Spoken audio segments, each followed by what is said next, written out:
Market లో invest చేసి మీ డబ్బులు డబుల్ చేసుకోవాలనుకుంటున్నారా? సుందర రామిరెడ్డి గారి లైవ్ సెమినార్ కి అటెండ్ అవ్వండి.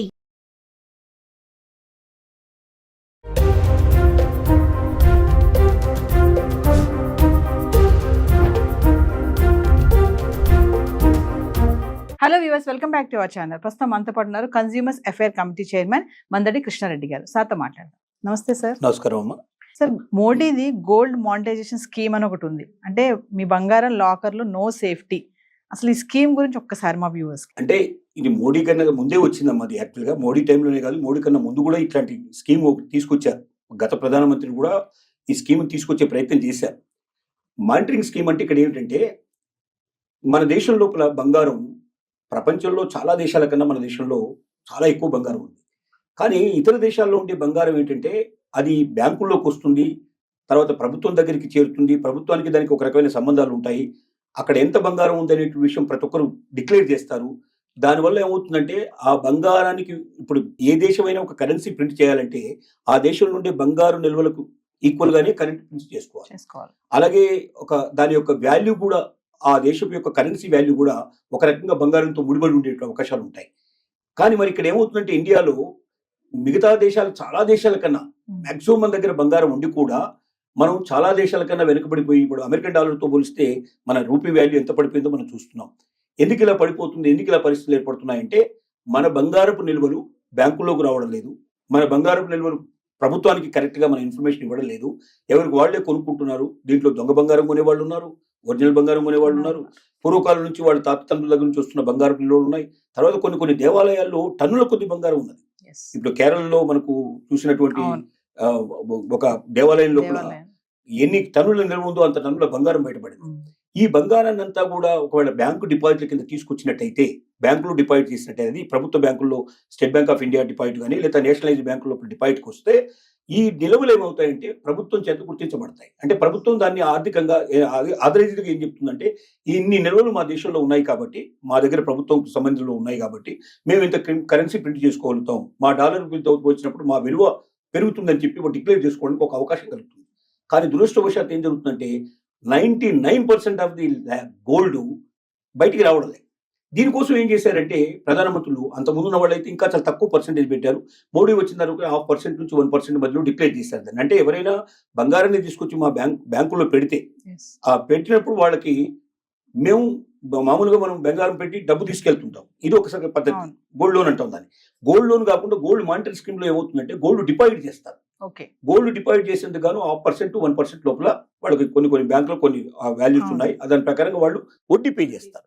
వడ్డీ పే చేసి ఏం చేస్తారంటే, ఈ గోల్డ్ని మొత్తం కూడా కంప్లీట్ గా వాళ్ళు తీసేసుకుంటారు. మళ్ళీ అవసరమైనప్పుడు గోల్డ్ ఇస్తారు.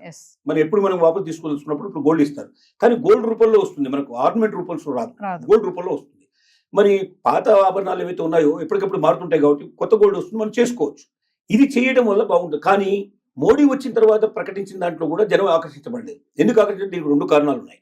ఒకటి, వడ్డీ అంత గొప్పగా ఆకర్షణ కనపడలే. రెండోది, ఎందుకంటే బయట ఇవాళ వడ్డీకి ఇస్తే ₹1, ₹2 వడ్డీ వస్తుంది. అంటే 12% to 24% వస్తుంది. 0.5% to 1% ఇస్తే పెద్ద దానిలో ఎవరికి ఉపయోగం కనబడలేదు. అందువల్ల చాలా మంది అట్రాక్ట్ కాలేదు. రెండోది ఏంటంటే, చాలా మంది భయం ఏంటంటే, గోల్డ్ డిక్లేర్ చేసిన తర్వాత చాలా మంది పద్ధతి ప్రకారంగా, అంటే మనం డిక్లేర్ చేసుకున్న బంగారం కన్నా తరతరాల నుంచి వస్తున్న బంగారం మన దగ్గర ఎక్కువ ఉండొచ్చు. రెండోది ఏంటంటే, ఏదైనా దొంగ బంగారం కొని ఉండొచ్చు. ఇలాంటి వాటిని మనం బ్యాంకులో పెట్టినప్పుడు, ఈ బంగారాన్ని మనం డిక్లేర్ చేసినప్పుడు, ఈ బంగారం నీకు ఎక్కడి నుంచి వచ్చింది, మళ్ళీ దీనికి సంబంధించిన వివరాలు అడిగితే అనవసరంగా మనం రిస్క్ లో పడతామేమో, దీనికి అందరికీ మళ్ళీ ట్యాక్స్ కట్టాల్సి వస్తుందో, ఇన్కమ్ ట్యాక్స్ కట్టాల్సి వస్తుందో భయంతో కూడా చాలా మంది రాలేదు. కాబట్టి ఇప్పుడు మోడీ ఏం ఆలోచిస్తున్నాడంటే, దీన్ని కొంచెం సరళీకృతం చేసి, ఇంకా కొంచెం వడ్డీ రేటు పెంచి, రెండోది ఒక డేట్ ఫిక్స్ చేసి, ఆ డేట్ లోపల వచ్చేటువంటి బంగారానికి పాత పూర్వపరాలు మేము అడగం, అప్పటిది డిక్లేర్ చేసేసేయండి, ఇంకా ఈ బంగారాన్ని గురించి మీరు ఎక్కడి నుంచి వచ్చింది, ఎలా వచ్చిందని అడిగేటువంటి ప్రశ్న లేకుండా చేయాలన్న ఒక ఆలోచన కూడా ఉన్నట్టుగా తెలుస్తోంది. ఇవి ఇంకా తర్జన పడుతున్నటువంటి పరిస్థితిలో ఉంది తప్ప ఇంకా డిక్లేర్ కాలేదు.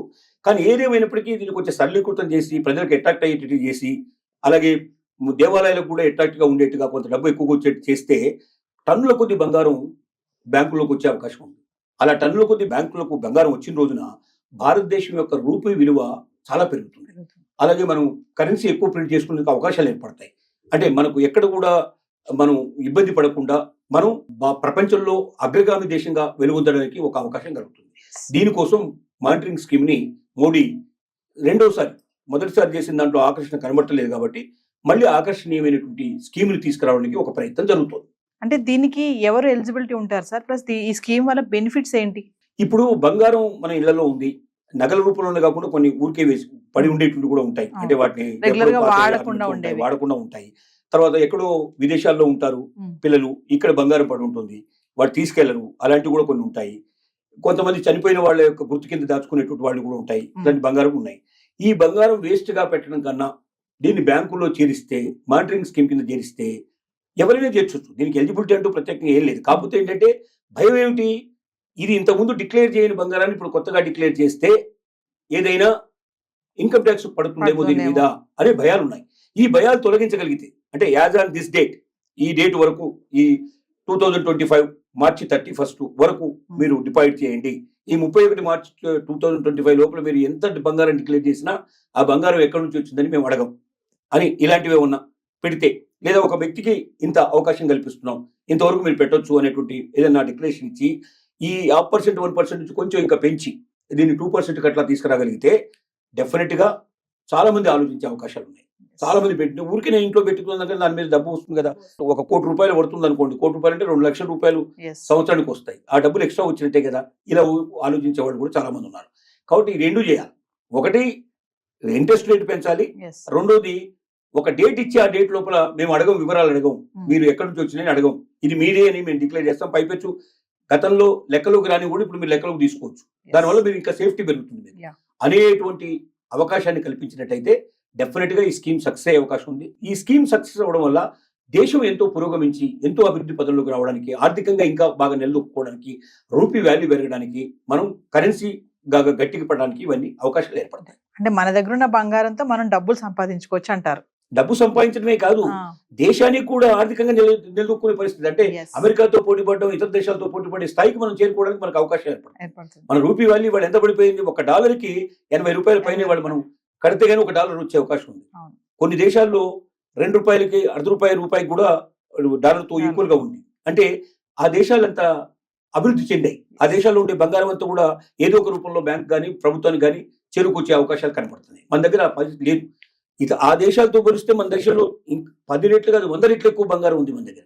కానీ అది మనుషుల ఆర్నమెంట్ రూపంలో కానీ, లేకపోతే ఎక్కడన్నా బీరువాల్లో మునిగడం కానీ, ఇంకా లేకపోతే లాకర్లలో మునిగడం జరుగుతుంది తప్ప అది పబ్లిక్ రావడం లేదు, అది బ్యాంకులోకి రావడం లేదు, ప్రభుత్వం దృష్టికి రావడం లేదు. కాబట్టి మన దేశం పరిస్థితి డాలర్ ముందర మనం బీగిపోయే పరిస్థితి మనకు ఏర్పడుతుంది. ఆ స్థితి నుంచి మనం డాలర్తో సమానంగా ముందుకు రావాలి, ప్రపంచంతో సమానంగా పోటీ పడాలంటే ఈ బంగారం అంతా బయటకు రాగలిగిన రోజున, దీంట్లో అంతా కాకపోయినా 25% 50% బయటకు వచ్చినా కూడా ప్రపంచంలో ఏ దేశానికి తగ్గకుండా అమెరికాతో కూడా మనం సరితూకంగా వెళ్ళగలిగే పరిస్థితి మనకు ఏర్పడుతుంది. నమస్తే. నమస్కారం.